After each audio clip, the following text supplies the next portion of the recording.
Today, we're unpacking a profound societal shift that is fundamentally changing how our children develop. If you've spent any time around kids or teenagers recently, you've probably noticed that something just feels different, right? It's like this invisible undercurrent that's completely reshaping families, classrooms, and honestly, entire communities. So today, we're going to look closely at the mechanics of this shift and uncover exactly why it's happening. Let's just jump right in with a question that is literally haunting millions of well-intentioned adults. Why does it feel like our influence is slipping away? I mean, we haven't suddenly forgotten how to be good parents or teachers, yet children today seem way less likely to take their cues from us. They get bored easily, and they're just a lot more difficult to guide. Well, it turns out we've been looking at the symptoms this whole time, but completely missing the underlying disease. Actually, scratch that. It's not even a disease. The root of this problem isn't behavioral at all. It's an instinctual misdirection. We're dealing with an attachment disorder. Now, I don't mean that in a clinical medical sense, but rather as a disruption of the natural order of things. Children are replacing their parents and teachers with their peers. They're making other immature youths their absolute compass point for values, identity, and behavior. To really wrap our heads around this, we're drawing directly from the groundbreaking book, Hold On to Your Kids, by clinical psychologist Dr. Gordon Neufeld and physician Dr. Gabor Mate.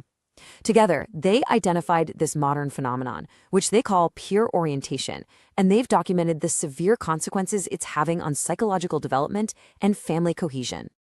Here's our roadmap for today. We'll start by defining peer orientation, then look at the loss of authority, the flight from vulnerability, toxic culture destroying curiosity, and finally, the flatlining of culture. All right, Section 1, defining peer orientation, or what we call the disrupted compass.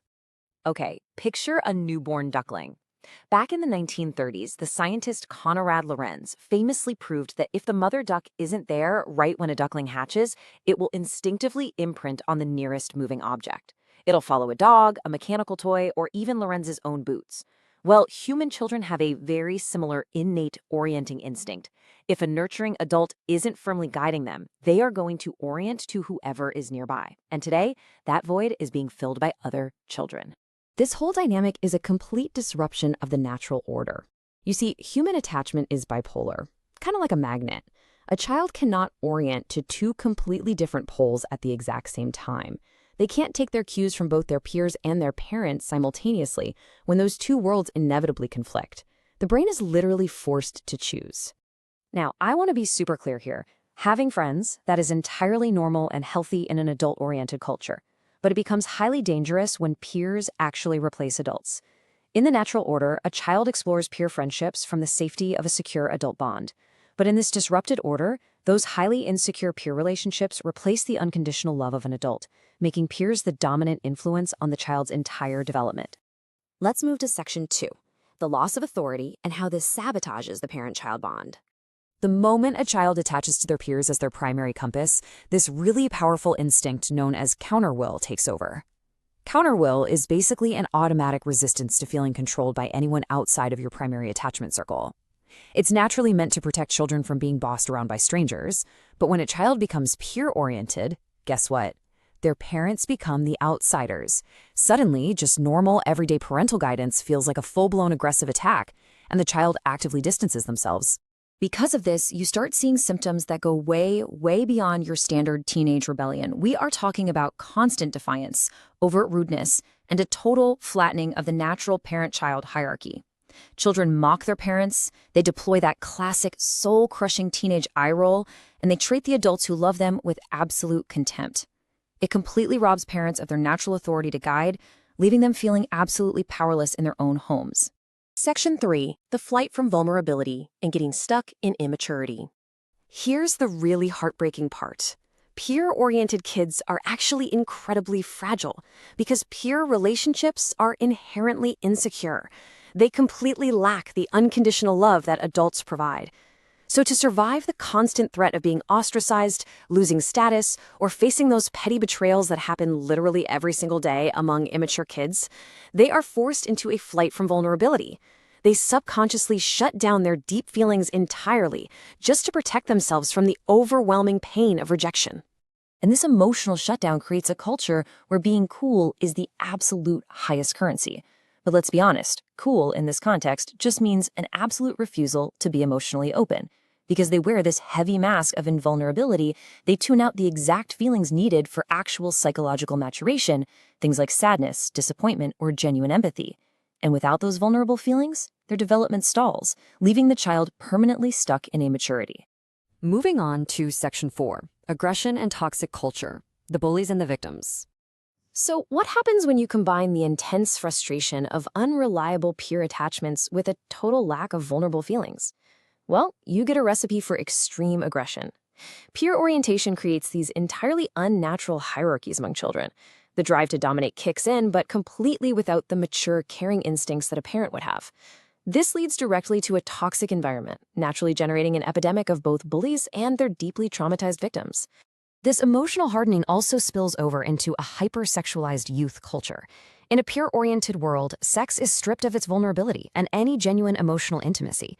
Instead, it becomes this primitive tool used by teenagers just to achieve status, ensure they fit in, or simply satisfy an intense hunger for attachment. Because their emotional defenses are practically a mile high, this premature sexual activity is totally divorced from actual connection, which so often leads to deep, unacknowledged emotional scarring. Section 5, Destroying Curiosity and the Unteachable Student. When it comes to the classroom, peer orientation literally kills learning. An absolute obsession with peer attachment leaves zero psychological room for natural curiosity. Think about it.